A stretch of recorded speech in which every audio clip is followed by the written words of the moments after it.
It can be easy to watch a YouTube channel and think, well, I guess they just have it all figured out. But that couldn't be further from the truth. My smart home only works as well as it does because of the failures I've made along the way and the lessons I've learned from them.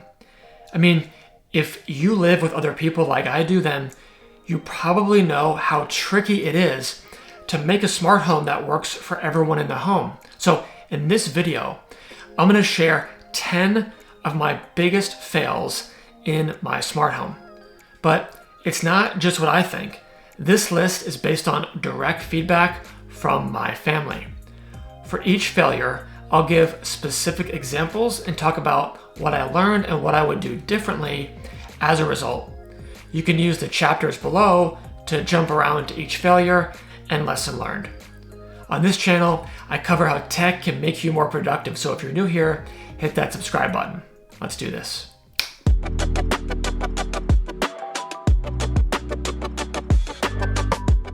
Let's jump right in with the first failure, relying on one way to control my smart home. When I first set up my smart home years ago, it was based on the premise that we would do most everything with our voice. Turn on the lights, arm the alarm, start the robot vacuum.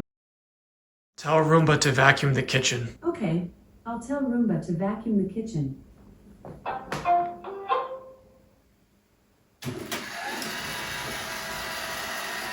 However, this introduced several issues. You had to know exactly what to say, and you had to know when you could say it. Children and guests were completely lost, and it was exhausting to speak everything into action. In an earlier video, I talked about how to start a smart home. And in that video, I shared 4 types of smart home control methods: mechanical, app, voice, and automation. Where possible, I aim to use all 4 types of controls with all of my smart home gadgets. Mechanical controls like switches and buttons are a familiar input to those who are unfamiliar with smart home technology. This makes mechanical controls great for guests or anyone in the home without a phone or a tablet. Aside from more advanced inputs like double or triple press or long press, physical switches or buttons usually don't require anything to learn, and anyone can just do it. App controls like a smart home dashboard on a phone or tablet provide convenient access to controlling your home from anywhere. Maybe you're in bed for the night and don't want to get out of bed to check on something. Or maybe you're away from home at the office or on a trip. Well, just do it from the app on your phone. Chances are your phone is never far away. Voice controls like with Amazon, Apple, or Google voice assistants can be the fastest and preferred option in certain situations. For example, sending the robot vacuum to clean in the dining room after eating, or turning off the lights when you get into bed. And automations, well, that's how most things run in my smart home. This way we don't have to think about it. It just runs seamlessly in the background. I mean, that's what makes a home actually smart. So after experiencing the frustration and inconvenience of a single control method, just using our voice, I learned the importance of having multiple ways to control any smart home gadget. And as much as possible, to be able to control anything using mechanical, app, voice, and seamless automations.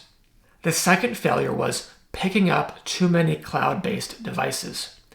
You can think of smart home devices in 2 broad categories: those that require an internet connection to function, called Internet of Things or IoT devices, and those that do not, sometimes called Network of Things or NOT devices.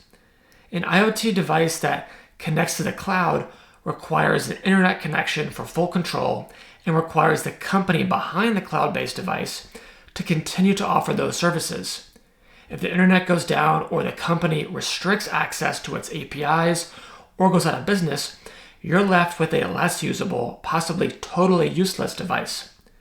There are unfortunately several examples of this, such as Chamberlain and their line of MyQ garage door controllers.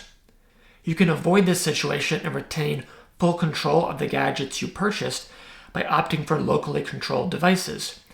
Anything that uses Zigbee, Z-Wave, or ESP Home over Wi-Fi should do the trick. As a bonus, locally controlled devices can be faster and more secure since they process requests within the home itself without going out to the cloud. I'm not saying you need to get rid of all cloud-based smart home devices. Many smart homes are a combination of cloud and local control, including mine. But I learned the importance and benefits of opting for local control where possible. The third failure was releasing an automation into production too quickly. I'm creating new smart home automations all the time to help save us time or money and make our home more comfortable and secure. Well, the thing about the perfect automation is that it's increasingly difficult to achieve as the number of variables rises. And there's no bigger variable than living with other people who have a different routine or preferences than you. To get it right, you need to pressure test or beta test your new automation to ensure that it's working as intended. Otherwise, you could end up with some undesirable results and some frustrated or even frightened household members. As a small example of this, I created an automation to help my kids get ready for bed by turning off all lights in their bedroom except for a single lamp and setting that lamp to a soft purple and starting a sleep sounds playlist on a Sonos speaker. But I failed to consider how this would interact with another automation that adapts the lights to a certain brightness or color temperature based on the sun's position in the sky. As a result, the purple light would fade to white light after a short while, frustrating my kids. As a larger example of this, I created an automation to announce on our smart speakers, "It's time to take out the trash," each Thursday evening. However, I didn't tell anyone I was doing this, and the announcement did not include a chime sound to prepare you for the announcement. So as a result, that sudden and loud proclamation by Amazon's voice assistant terrified our youngest child, who went running to mom in tears. Needless to say, they were not super happy with me. So I learned the importance of beta testing different scenarios before releasing a new home automation upon my family. But you also need to think carefully about how you beta test, which brings me to my fourth failure, jumping into AI too quickly. I'm excited about the potential of generative AI like ChatGPT and Gemini in a smart home. I was really curious to see how well they could handle my requests and make multi-step commands or natural language prompts even faster to execute. So I started playing around with these large language models in my smart home and made a separate video on the results if you want to check it out. But I did all of this testing one night when the kids were asleep and Ashley was reading before bedtime. In a shocking twist, it turns out these AI tools don't do everything perfectly. I asked the AI to tell me how many lights were on, which resulted in it turning off every single light in my home instantly, leaving Ashley in the dark, confused, and concerned. Undeterred, I proceeded to give AI more prompts, including asking if our alarm was currently armed. This resulted in the AI turning on our alarm's siren, which only operates at one volume, loud and scary. Both kids woke up, Ashley freaked out, and I totally failed. I learned the importance of not only doing beta testing, but also thinking through how and when I do that beta testing. The fifth failure was going all in on one brand. As you build out your smart home, you'll have a lot of decisions to make, and the number of options, well, it can be overwhelming. Many smart homes may include a wide range of device types and brands, but you may also find one brand that you really like and decide to outfit your entire home with their stuff. This is essentially what I did with smart light bulbs and Philips Hue, and it's been great. But there are some smart home device categories that can be a little more annoying to mix and match depending on your hardware setup and comfort with more advanced integrations. One example of this is security cameras. If you have multiple security cameras and you want to view them, it's a lot easier if they are all in one app. When I decided to migrate my home internet to Ubiquiti Unify for faster, more reliable, and more customizable home network, I also took another look at my security camera setup since Unify has a line of security cameras. Plus, I had previously seen a lot of folks talking about Unify Protect cameras. Since I knew Unify made great networking gear, I figured I couldn't go wrong with their cameras too, and I went all in on them. While Unify cameras are really nice and do integrate well with the rest of Unify and Home Assistant, I don't think they offer the best ratio of cost to performance. Unify cameras can be expensive, and in many situations, they perform no better and possibly worse than some of the lower priced competition. I still like my Unify cameras, but I'm confident I could have saved money without sacrificing performance by going with another option. As a result, I learned the importance of fully understanding the cost to performance ratio before getting caught in the hype of one brand with a loyal following. I still love my Unify networking equipment though. In fact, it was one of the best decisions I ever made in my home. The sixth failure was creating lighting automations that work for all use cases. Lighting automations are the most commonly used automations in any smart home, but they can be hard to get right. Making a light turn on when you enter a room is fairly easy. Making it only turn on and off exactly when you want it to for anyone who enters the room at any time of day is hard. For a smart home to be completely smart, it must intuitively understand user intent. But programming user intent into an automation, well, it's not so straightforward. Instead, I try to think of all the use cases that may arise and how can I build logic so the automation works for each of those. While I've done a decent job at this across most of the lighting in our house, one area where I failed was smart lighting in the bathroom.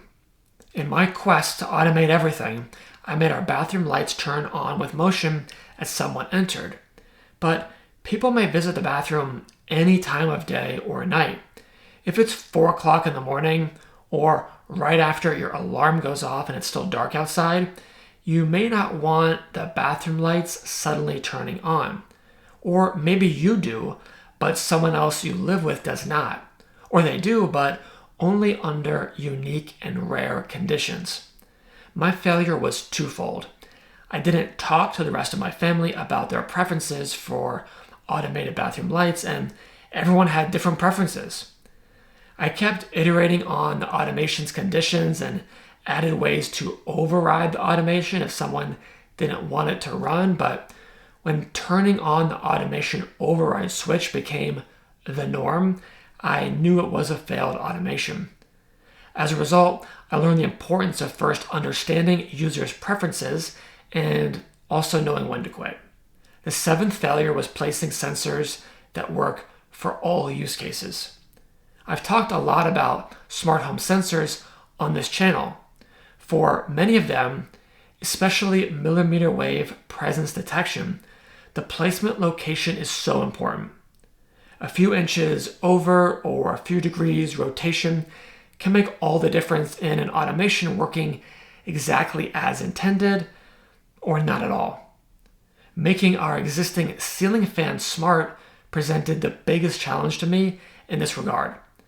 I had already automated the lights to turn off when no occupancy was detected in a room. Now, I wanted to do the same thing for my newly smart ceiling fans. Well, each of my millimeter wave presence detection sensors was mounted about 6 feet in the air. This meant if a ceiling fan was on but no one was in the room, The sensor still detected presence because of the fan's movement, as both the fan and the sensor were at a similar height off the ground. To solve this, I had to relocate each of the presence detection sensors to a lower position, but then it became difficult to have it see everyone in that room.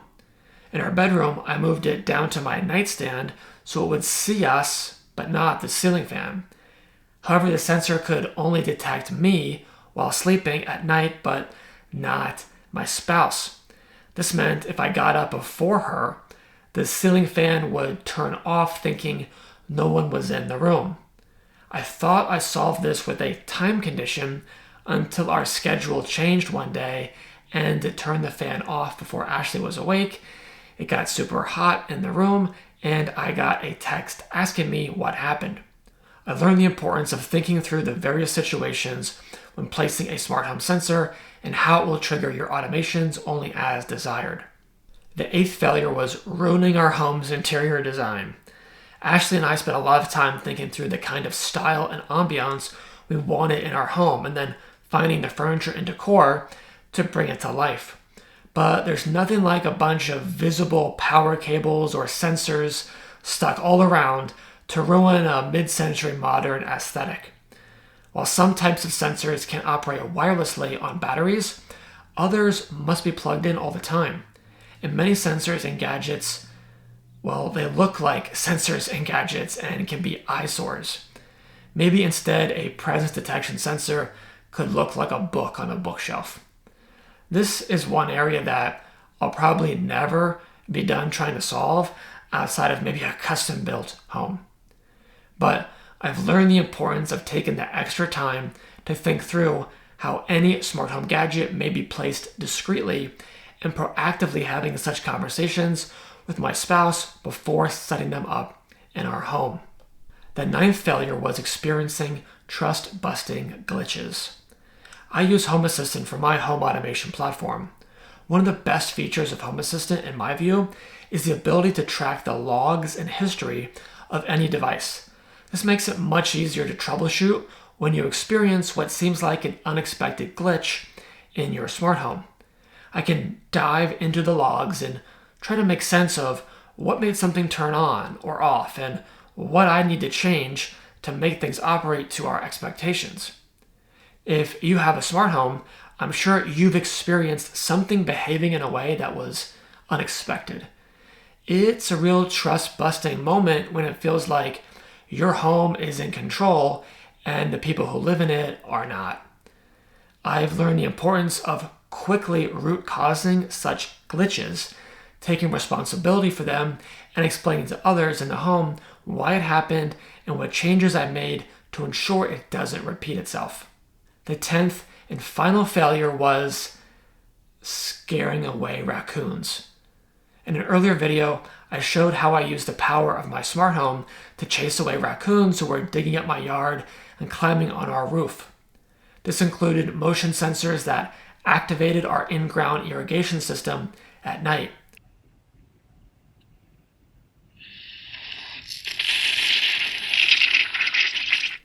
While this automation does send the raccoons running, they always come back, often in greater numbers. And as much as it pains me to say it, these animals are smart, so any new thing I do, they just learn a workaround. Here, I've just learned to accept my fate. But I'm not telling the raccoons that. So that's a look at 10 of my biggest smart home fails. It's hardly an exhaustive list, but I hope the lessons learned gave you some ideas for your smart home, whether you're experienced or just starting out. Let me know in the comments what some of your smart home fails or lessons learned have been. If you want to see these star ratings that Ashley and I gave all of our smart home devices, you'll want to check out the video here.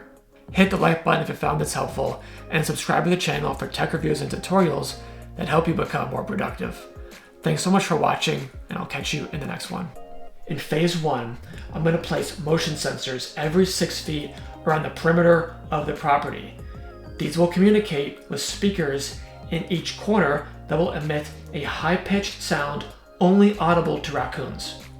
I'll also place high beam lights in each corner of the property and a 4-zone fertilization system that will emit a non-toxic but pungent chemical smell.